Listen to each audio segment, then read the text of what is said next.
پرسکون وہ ہے جس کو کم یا زیادہ کی فکر نہیں۔ بیدار کر دینے والا غم غافل کر دینے والی خوشی سے بہتر ہے۔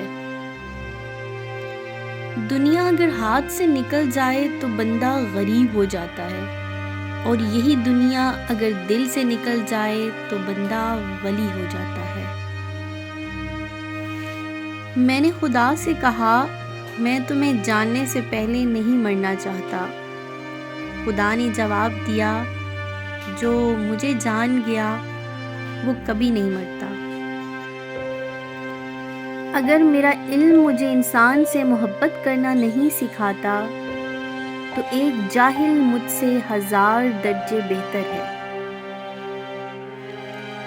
کسی کو اتنا پیار دو کہ گنجائش نہ چھوڑو، اگر وہ پھر بھی تمہارا نہ بن سکے تو اسے چھوڑ دو، کیونکہ وہ محبت کا طلبگار ہی نہیں بلکہ وہ ضرورت کا پجاری ہے۔ جب مجھے پتا چلا کہ محل کے نرم بستر پر اور جھونپڑی کے ٹاٹ پر سونے والوں کے خواب ایک جیسے ہیں اور قبر بھی ایک جیسی ہوتی ہے، تو مجھے خدا کے انصاف پر یقین آ گیا۔ اگر روزی عقل سے حاصل کی جاتی تو دنیا کے تمام بے وقوف بھوکے مر جاتے۔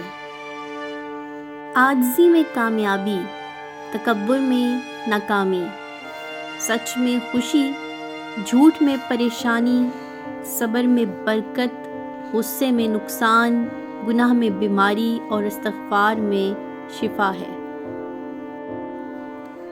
اسی نازک دل دے لوگ ہاں، ساڈا دل نہ یار دکھایا کر، نہ جھوٹے وعدے کیتا کر، نہ جھوٹیاں قسماں کھایا کر۔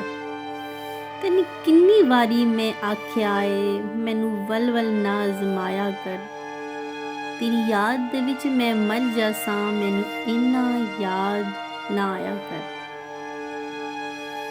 ہر آواز تیرے اندر سے آتی ہے، البتہ اس آواز کو سمجھتا کوئی اہل راز ہی ہے۔ ذکر اللہ کے بغیر دل ہرگز زندہ نہیں ہوتا اور نفس ہرگز نہیں مرتا۔ انسان کے غصے کی وجہ اس کا غرور ہے۔ مولانا جلال الدین رومی۔